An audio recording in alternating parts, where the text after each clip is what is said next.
Blue Velvet in the first half of the film. Do you remember when you had the idea of the film, and especially this scene?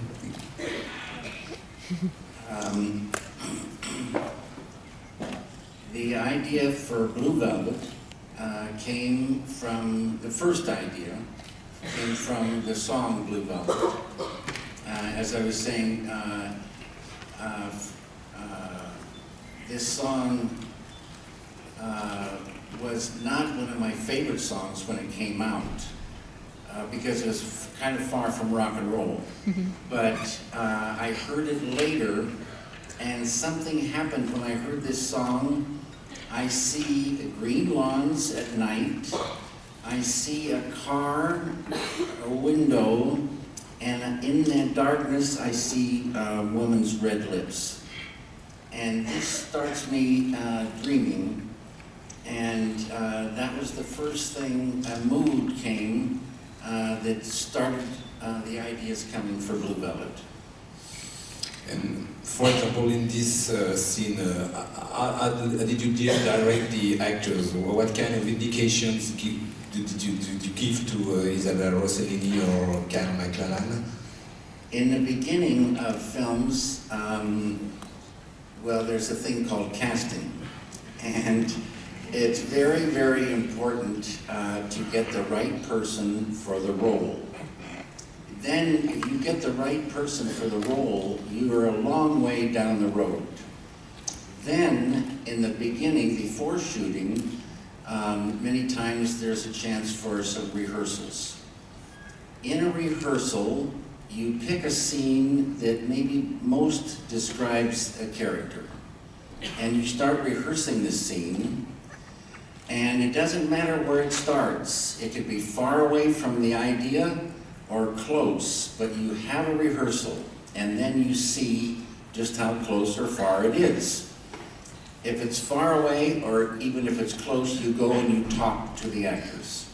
And you talk with words that can trigger this thing in them. They catch the idea that thrilled you. And you talk, and then there's a nodding, and then you have another rehearsal. And it's closer, but it may be not there. So you talk some more. Somewhere along in there, they catch the thing. And then they own the character. They own it. And then they can make it real on a deep level from then on. There's some fine-tuning along the way, but they just need to catch that idea. Could you tell us something about Kyle MacLachlan, because I think you discovered him during the casting for Beaune, and after he was the hero, well known in Twin Peaks, especially in the series and in Blue Velvet. He was the main actor in your film during the second half of the 80s. Kyle MacLachlan, in Beaune, we were looking for Paul Atreides, and we looked very thoroughly in New York City and in Los Angeles, and we not finding him. And then we started looking in other cities, and when we got around to Seattle, someone said, well, there's this young actor who's in theater, and people are talking about him, and he's very good. And so one day I met Kyle MacLachlan, and I liked him right away because I've lived in the Northwest and we have a lot in common. So Kyle did a test, and the scene that we used was a kind of a strange scene. It was difficult for some actors. Kyle just absolutely got it and did it great. And then we had one more rehearsal, and Dino had to approve Kyle, and Dino liked Kyle, and so Dino De Laurentiis, the producer. And so Kyle was in, and then when Blue Velvet came around, once I met Kyle, I always pictured him in Blue Velvet, but at a certain point he did not want to do it, but then he came around to wanting to do it. And then when Twin Peaks came around, Special Agent Dale Cooper was perfect for Kyle. For this film, Blue Velvet, you meet a guy who is very important in your film at this time and after, Angelo Badalamenti, who composed the music. How did you meet him, and why did you work with him during 5 or 6 films? I don't know exactly, but... On Blue Velvet, Isabella, at a certain point, had to sing Blue Velvet in the club, a nightclub. And I wanted a kind of a regular nightclub band to back her up. And we booked a studio and got the band. And when Isabella showed up, she had been studying with a woman in New York City, and she'd learned the 1952 version of Blue Velvet instead of Bobby Vinton's version.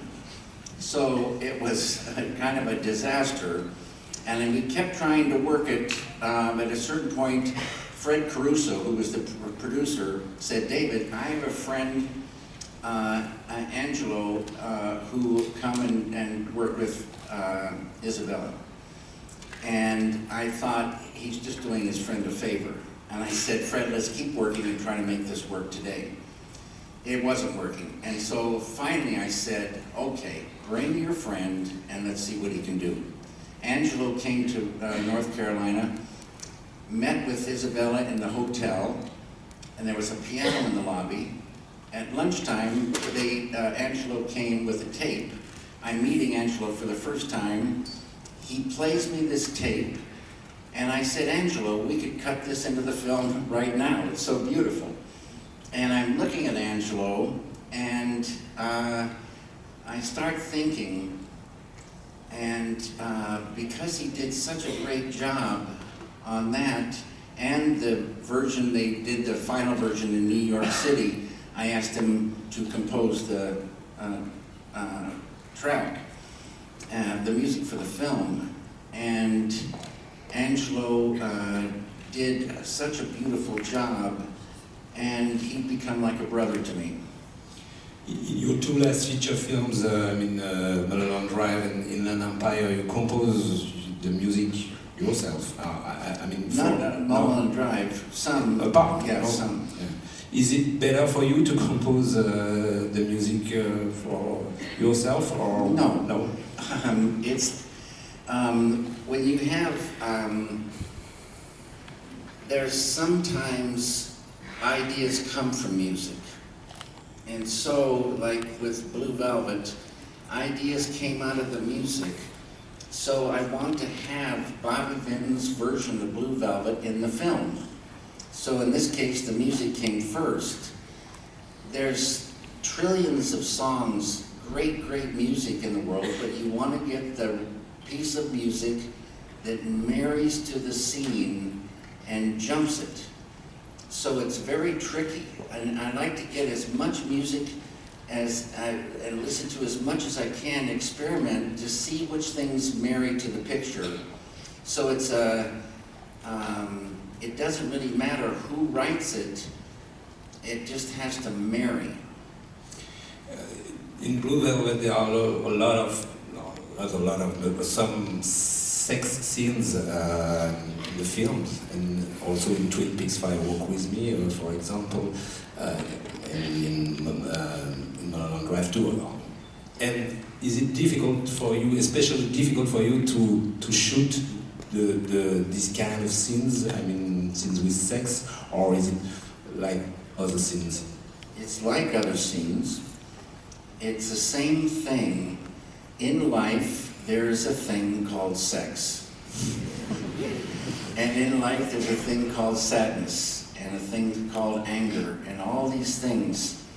So you try to get it real, again, based on the ideas. And sex scenes are, embarrassing for the actors sometimes, and you have to make a very safe environment. And so you have a closed set, just a minimum number of people, and you make it as safe as you can so they can make it real. So let's see the second extract. It's come from Twin Peaks Fire Walk With Me, the film, the series. Let's see. On peut voir le deuxième extrait, merci.